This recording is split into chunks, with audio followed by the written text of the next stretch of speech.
বছরের প্রথম দিন সবাই পিকনিক করতে যান, এদিক ওদিক ঘুরতে যান, আর সেই বছরের প্রথম দিনই ফাঁকা বাড়ি ছিল, সেই সুযোগ নিয়ে বাড়িতে হয়ে গেল বড়সড় চুরি। সোনারপুরের কামরাবাদের ঘটনা। ১ জানুয়ারি অবসরপ্রাপ্ত শিক্ষক তার পরিবার নিয়ে পিকনিক করতে যান। সন্ধেয় তিনি যখন বাড়ি ফেরেন দেখেন ঘরে আলো জ্বলছে, দরজা ভাঙা, বাড়ি লণ্ডভণ্ড অবস্থায় রয়েছে। চুরি গিয়েছে প্রায় ৫ ভরি সোনার গয়না এবং নগদ টাকা। আমাদের সঙ্গে আমাদের প্রতিনিধি অর্পণ রয়েছে। অর্পণ, এখনো পর্যন্ত পুলিশ কি তদন্ত করে কারোর হদিশ পেয়েছে? দেখো, এই রাস্তায় বেশ কয়েকটি সিসিটিভি ফুটেজ রয়েছে এবং প্রত্যক্ষদর্শী এবং যারা এলাকার মানুষজন তারা যেটা জানাচ্ছেন যে বেশ কয়েকজন অজ্ঞাত পরিচয়ের ব্যক্তি তারা দিনের বেলায় রাস্তায় ঘোরাঘুরি করছিল। স্বাভাবিকভাবে তাদের কাছ থেকে স্কেচ এবং এই সিসিটিভির ফুটেজ সংগ্রহ করে, রাস্তা সিসিটিভি ফুটেজ সংগ্রহ করে এই যারা চোরের দল তাদের খোঁজ চালাচ্ছে পুলিশ।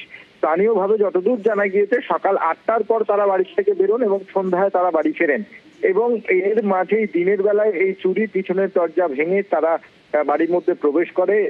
বাড়ির মধ্যে দুটি ঘরের মধ্যে আসবাবপত্র আলমারি ভেঙে ৫ ভরি সোনা সহ নগদ টাকা নিয়ে তারা চম্পট দেয়। এই ঘটনা তো একেবারে দিনে দুপুরে চুরি বলা যেতে পারে অর্পণ। একদমই দিনে দুপুরে চুরি এবং যে পাড়ার অর্থাৎ যে বসতিপূর্ণ এলাকায় এই চুরি হয়েছে। স্বাভাবিকভাবে বসতিপূর্ণ এলাকা হলে আশেপাশের মানুষের তরফে কেউ কি দেখতে পেলেন না বা কেউ শুনতে পাননি কিছু? দেখো, এই তো যারা প্রতিবেশী তারা যেটা জানাচ্ছেন, সবাই গত কাল সবাই তারা পিকনিক মুডে ছিলেন এবং বাড়ির আশেপাশে ভাঙার কোনো শব্দ পাননি। অর্থাৎ তুমি জানবে যে লক কাটার, যে আয়রন রড তারা ব্যবহার করে সেখানে কোনো শব্দ হয় না। স্বাভাবিকভাবেই বাড়ির মধ্যে কেউ রয়েছে, গেটে তালা দেওয়া, পিছনের দরজা ভেঙে তারা ঢুকেছে, তারা বাড়ির মধ্যে কেউ রয়েছে, বড় শব্দ হলে তারা শুনতে পেত। এক্ষেত্রে কিন্তু কোনো শব্দও পাওয়া যায়নি।